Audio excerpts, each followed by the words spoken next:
Rata-rata orang itu kalau ditanya apa momentum terbaik dari atau momentum terindah dalam kehidupan Anda, fase kehidupan Anda.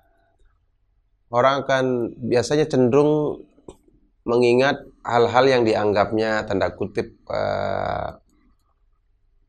sebuah berkah, hal-hal yang menyenangkan. Ya, waktu saya diangkat jadi rektor, waktu saya menduduki kursi kepala dinas, atau saat saya menjadi seorang pimpinan cabang dan sebagainya. Orang cenderung akan mengingat atau menyebut hal-hal yang menyenangkan hati tadi itu. Sementara kalau kita berkaca di dalam Al-Quran, sebenarnya khususnya di surat ke-89 ya, ayat 15, 16, surat Al-Fajr itu, fa'ammal insanu idza mabtalahu rabbuhu fa akramahu wa na'amah fa yaqulu rabbi akraman. Manusia itu kalau dia diuji oleh Robnya dengan hal-hal yang menyenangkan, maka dia akan fayaqulu rabbi akraman. Tuhan saya tengah memuliakan saya. Tapi sebaliknya di wa amma idza mabtalahu faqadara alaihi rizqahu fayaqulu rabbi ahanan. Tapi sebaliknya kalau dia sedang menghadapi situasi yang tidak sesuai dengan ekspektasinya, tidak sesuai dengan harapannya, maka dia menyebutnya bahwa Tuhannya lagi menghinakan dia.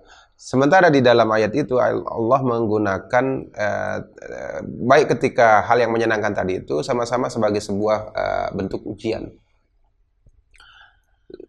Lalu apa sebenarnya yang paling penting di dalam sehingga di dalam menghadapi situasi itu, sehingga setiap momentum tadi itu, baik yang buruk maupun yang yang baik tadi itu, menjadi momentum terbaik di mana kita benar-benar dicatat sebagai momentum yang bisa memasukkan kita dalam surga. Nah, sebenarnya itu momentum terbaik itu justru adalah momentum di mana hal yang baik atau yang buruk tadi itu bisa mengantarkan kita ke surga, karena kehidupan kita ini keseluruhannya adalah ibadah. Keseluruhannya itu ada harganya, kecil maupun besar. Kita bisa belajar dari banyak kisah-kisah yang ada di dalam Al-Quran ya. Misalnya kita bisa belajar dari Nabi Adam. Tentu saja Nabi Adam hidupnya sangat panjang. Berapa lama dia ditinggal di surga kita tidak tahu, tidak ada yang jelas menyebutkan berapa lama Adam dan Hawa tinggal di sana. Tetapi dalam kehidupan panjangnya itu ngapain aja dia di surga, Allah tidak ceritakan. Memang Allah memerintahkan dia untuk makan dan minum. Tetapi secara singkat Allah menggambarkan bahwa dalam kehidupan Adam yang panjang, baik ketika berada di surga maupun di dunia itu, Allah mengambil potongan-potongan kecil, fragmen-fragmen kecil, adegan-adegan kecil dalam kehidupan Adam itu. Begitu juga dengan Nuh yang hidup selama 1000-an tahun. Allah tidak menceritakan sejak lahir maupun sampai dia meninggal, tetapi Allah menceritakan bagian-bagian kecil. Bagian-bagian itu adalah bagian yang merupakan momentum-momentum terpenting di dalam kehidupan mereka. Dan momentum itu mengantarkan mereka masuk ke dalam surga. Misalnya Adam ya, diceritakan Adam justru momentum terbaik hidupnya adalah ketika dia melakukan pelanggaran terhadap larangan Allah. Bahwa wala taqraba hazihi syajarah, jangan mendekati ini, nanti fatakuna minaz zalimin, kamu akan menjadi orang yang zalim, melanggar perintah saya, larangan saya gitu kata Allah. Tetapi kemudian Nabi Adam diceritakan oleh Allah melakukan pelanggaran terhadap larangan itu. Nah, pada saat yang bersama setan juga melakukan pelanggaran, tetapi kemudian ternyata ketidakpatuhan setan itu tidak mengantarkan dia ke surga, tetapi mengantarkan dia ke neraka.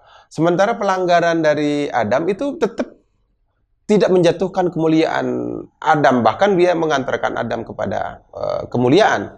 Ya, perbedaannya adalah pada cara melewati momentum itu, di mana ada waktu Adam ditegur oleh Allah, kamu kenapa kamu mendekati sesuatu pohon yang saya sudah larang.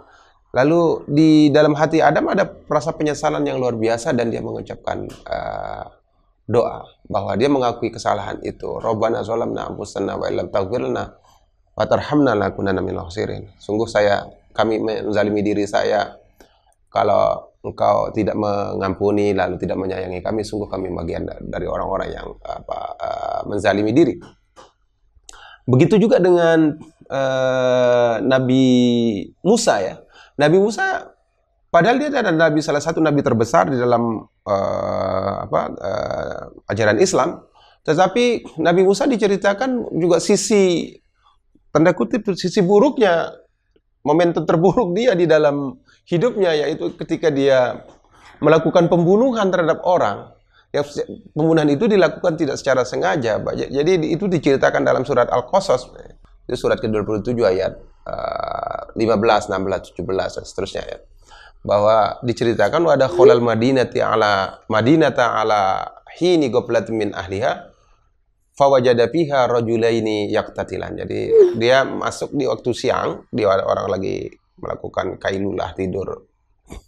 Kemudian ke dalam kota itu, dan di sana Musa menemukan dua orang yang sedang bertengkar, dan kita ketahui dari beberapa referensi bahwa yang bertengkar itu adalah satunya adalah Bani Israel dan satunya adalah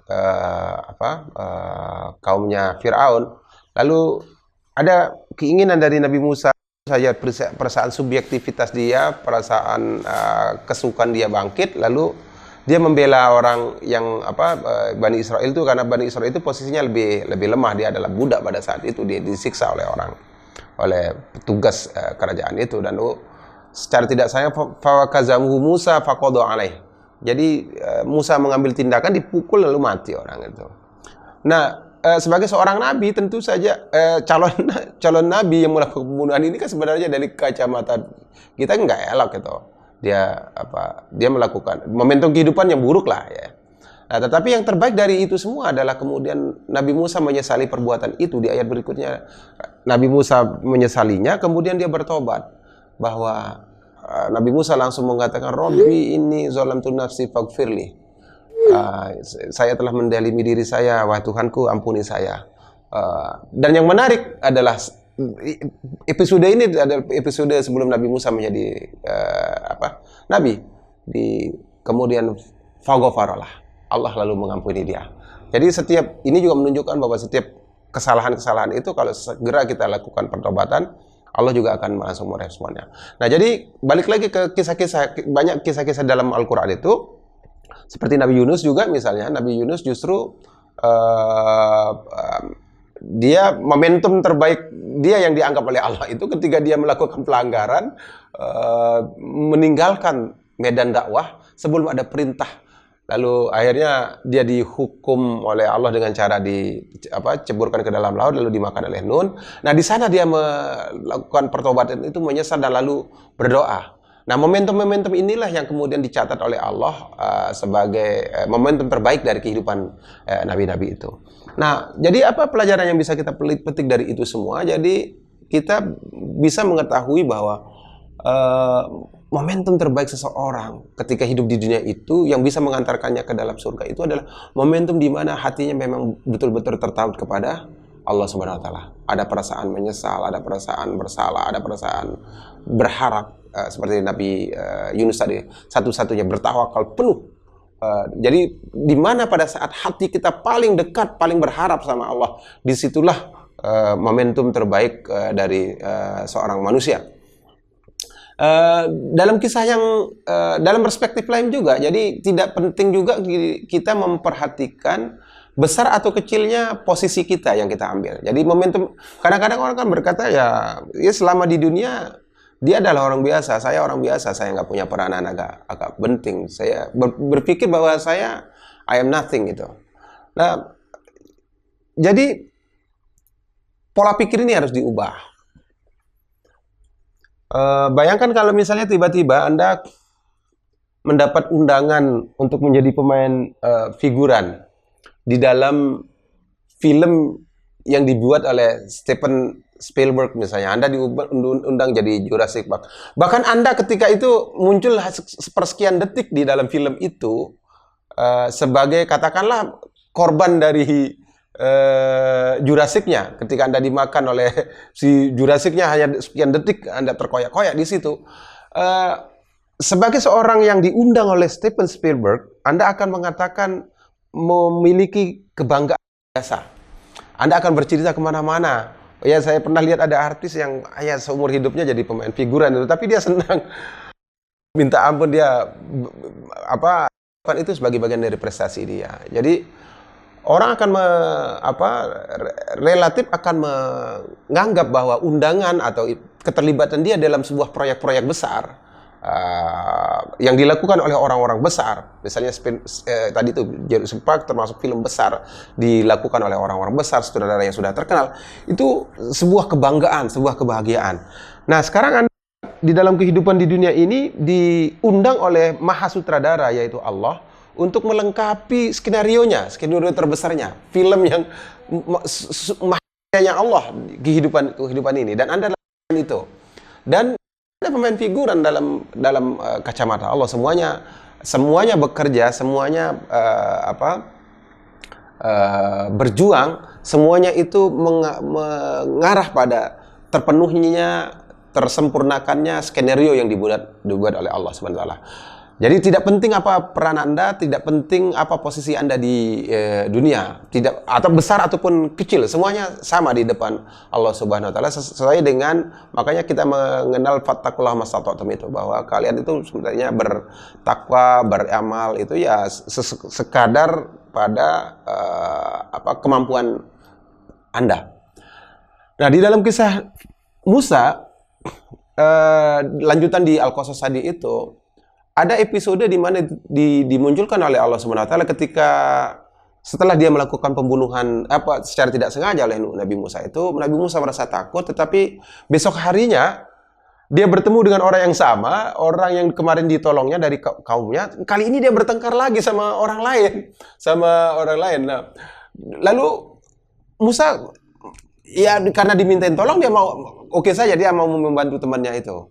Tetapi lalu tiba-tiba ada datang seseorang. Diceritakan oleh Allah di dalam ayat 20 surat Al-Qasas itu, wa jaa'a rajulun min aqsal madinati yas'a.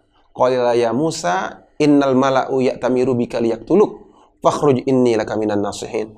Bahwa ada seorang laki-laki min aqsal madinati yas'a. Dia datang dari pinggiran kota dan mengatakan bahwa ada sekelompok pejabat, sekelompok tentara yang sudah memutuskan untuk liak dulu hukum bunuh di tempat Musa. Dia masuk dalam DPO dan dia boleh dibunuh di tempat karena kesalahannya telah membunuh kaumnya Fir'aun. Yang menarik dari itu adalah Allah tidak menyebut nama orang itu.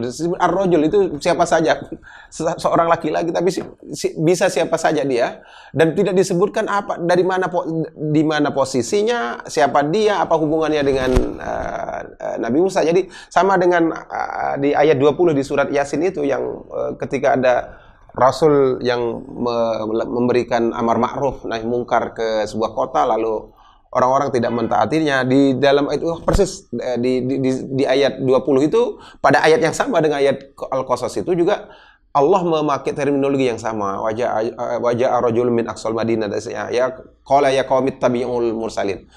Nah, pelajaran yang bisa kita petik dari sini, seandainya si rajul itu yang tidak diketahui di identitasnya, mungkin tidak penting. Kalau dia penting pasti Allah akan menyebut nama ya. Dia berasal dari status yang mana. Tetapi Allah ingin mengajarkan pada kita bahwa kan dia hanya singkat sekali muncul dalam kisah Nabi Musa yang panjang itu, hanya di dalam satu ayat itu, dan itu pun satu potongan ayat disebut peran dari laki-laki itu. Tapi bayangkan seandainya laki-laki itu tidak datang, tidak menyampaikan berita itu kepada Musa. Kemudian Musa akhirnya tertangkap oleh tentara. Maka apa yang akan terjadi? Kisah Musa di dalam Al-Quran tidak akan sampai selesai. Tidak akan ada penenggelaman Firaun. Tidak akan ada perlombaan sihir antara sihir Firaun dan Nabi Musa. Tidak akan ada kisah-kisah yang lain, terbelahnya lautan.